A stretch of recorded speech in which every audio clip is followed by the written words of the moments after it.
এখানে আমি রুগী নিয়েছি সকালবেলা থেকে আইসা নার্সের জন্য ডাক্তার জন্য বসে আছি। ওরা আইসে সকাল 10টা 11টার সময় আইসা আমি বলি দেখতেছে বলতে হাওয়া আমি খুঁজে বার করছি, বার করে পাঠাচ্ছি। ওরা বাচ্চা নিয়েছে, বাচ্চা সহকারে খেলাই ইয়ে করতেছে, বুঝছেন।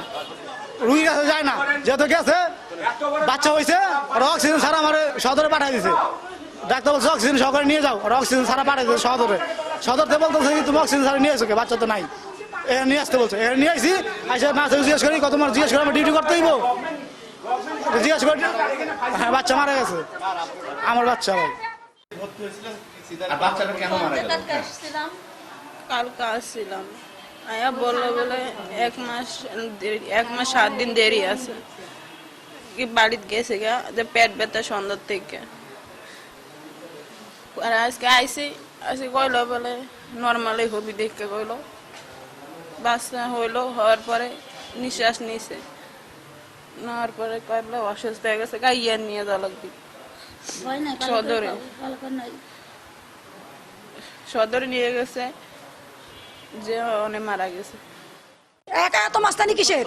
আমরা কি ডাক্তার না? আমরা কি কিছু বুঝি না? হ্যাঁ, আপনারা চুপ থাকেন।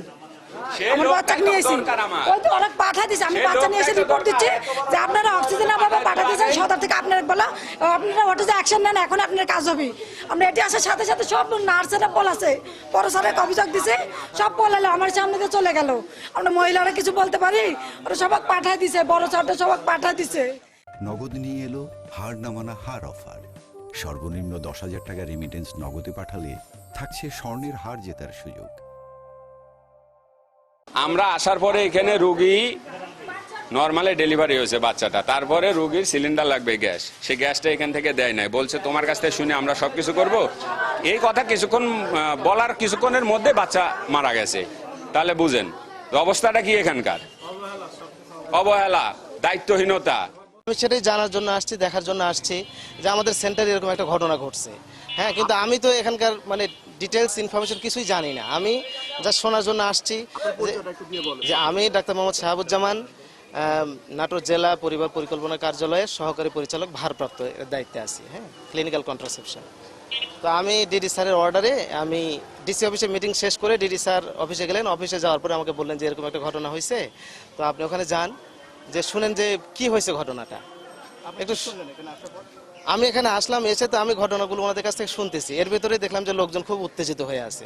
আমি এসে যেটা শুনলাম সেটা হলো যে বাচ্চাটার মানে উল্টা হয়েছিল, পেটের ভেতরে উল্টা অবস্থায় ছিল এবং বাচ্চা ইম্যাচিউর ছিল। তো সেই বাচ্চা কিন্তু এমনিতেই রিস্কে থাকে, সবসময় ঝুঁকিপূর্ণ এই বাচ্চাগুলো। তো সময় হওয়ার আগেই যেহেতু বাচ্চার ব্যথা মানে মায়ের ব্যথা উঠছে, এই জন্য নর্মাল ডেলিভারি করার হয়তো চেষ্টা করা হয়েছে এবং এখানে নর্মাল ডেলিভারি হয়েছে, কিন্তু বাচ্চা আগেই পেটের ভিতরে মৃত অবস্থায় ছিল। হ্যাঁ, এবং বের করে দেখে, ভাই আমি শুনি, ভাই আমি যেটা শুনতে এমন হতে পারে যে হচ্ছে অক্সিজেন সাপোর্ট আমাদের আছে, এখন বাচ্চাটা আমি যেটা শুনলাম যে বাচ্চাটা পেটের মধ্যেই মারা গেছে। এখন এখানে আসার পর আমরা অক্সিজেন সাপোর্ট দিয়ে করার চেষ্টা করছিলাম, মানে রিসাসিটেট করার চেষ্টা করছিলাম। তো আম্বু ব্যাগ দিয়ে রিসাসিটেট করার সময় অনেক সময় বাচ্চার একটু রিফ্লেক্স হয়, সেই রিফ্লেক্সের জন্য ওনারা মনে করছেন যে হচ্ছে বাচ্চা বেঁচে আছে। আসলে বাচ্চা মৃত বাচ্চাই প্রসব হয়েছে। এখন ওই রিসাসিটেট করার সময় ওটার জন্য ওনারা ভাবছেন বেঁচে আছে। তো অক্সিজেন সাপোর্ট এখানকার যিনি প্রধান অক্সিজেন সাপোর্ট সহই নিয়ে যেতে বলছিলেন। তো আমাদের কর্মীরা মিসআন্ডারস্ট্যান্ড করছে, ওরা যেহেতু বলছে যে হচ্ছে যেহেতু বাচ্চা বেঁচে নেয় অক্সিজেন সাপোর্ট দেওয়ার দরকার নেই, এরকম একটা মিসআন্ডারস্ট্যান্ডিং হয়েছে। এই জন্য সদরে পাঠানো হয়েছে কনফার্ম করার জন্য।